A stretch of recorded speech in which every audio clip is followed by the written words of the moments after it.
Hello everyone, good morning, welcome to my new vlog. આપણા Ruhi madam પણ મસ્ત ready થઈ ગયા છે સ્કૂલે જવા માટે, અને બીજી બાજુ રૂહીનું ટિફિન બોક્સ પણ રેડી થાય છે.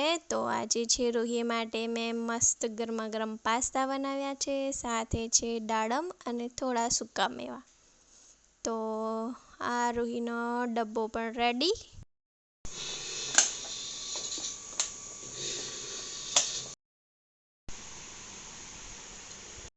તો રૂહી મેડમ ગયા સ્કૂલે અને હું કરવા બેસી ગઈ છું નાસ્તો. પાસ્તા બનાવ્યા હતા આજે, તો મસ્ત ગરમા ગરમ નાસ્તો કરી લઉં. અને આજે તો ભાઈનો ફોન પણ આવ્યો હતો. ભાઈ અને ભાભી આવે છે સુરત. આવી ગઈ સ્કૂલેથી? અને આવીને તું હોમવર્ક જ કરવા લાગી ગઈ. રૂહી મેડમ આવી ગયા છે સ્કૂલેથી. લે ખાઈ લે, ચાલ.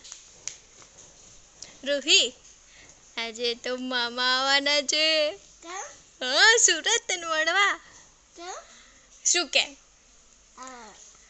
તો ફરવા આવવાના?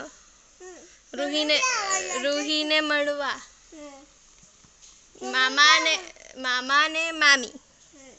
તનુભાઈ નથી આવવાના. તનુભાઈને તો ચાલુ સ્કૂલ.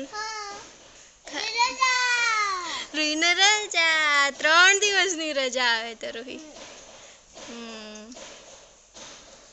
લો, આજે તો બધું ટિફિન પતાવી કાઢેલું ને? ખાઈ ગઈ ને બધું?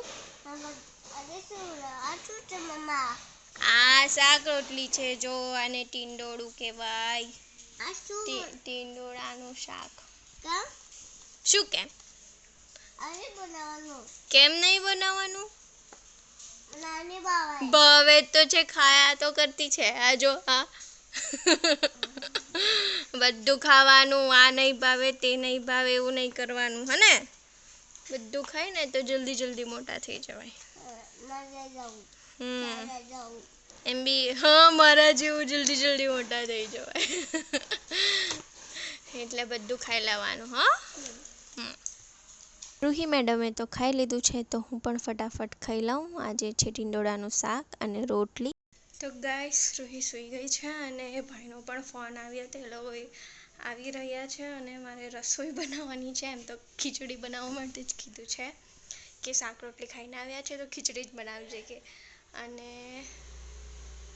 એમ તો મેં સવારે બનાવી કાઢ્યું હતું, પછી ફોન આવ્યો કે અમે આવતા છે, એટલે હવે કંઈ વાંધો નહીં. ખીચડી બનતા તો નહીં વાર લાગે, 3 સીટીમાં રેડી.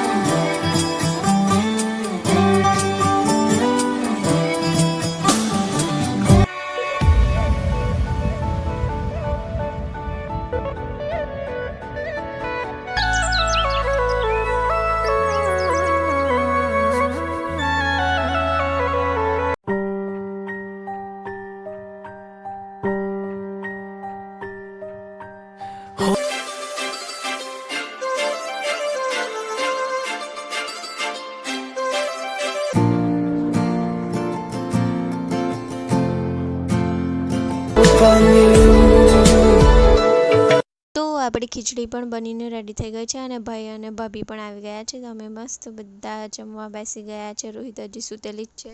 6.5 hours later. તો વાગી ગયા છે રાતના 8 અને અમે ડિનર કરવા બેસી ગયા છે. મેં થોડી શાક રોટલી અને થોડું બહારથી ચાઇનીઝ પણ મંગાવ્યું હતું. તો અમે બધા ડિનર કરવા બેસી ગયા છે. હેલો ગાઈસ, આજે તો વધારે વ્લોગ પણ નહીં બનાવી શકી કેમ કે મહેમાન આવ્યા છે ઘરે. તો અહીંયા જ વ્લોગને એન્ડ કરું. મળીએ નવા વ્લોગના સાથે. વિડીયો પસંદ આવ્યા હોય તો લાઈક કરજો અને આપણી ચેનલને સબસ્ક્રાઈબ કરજો. કે ગાઈસ, બાય.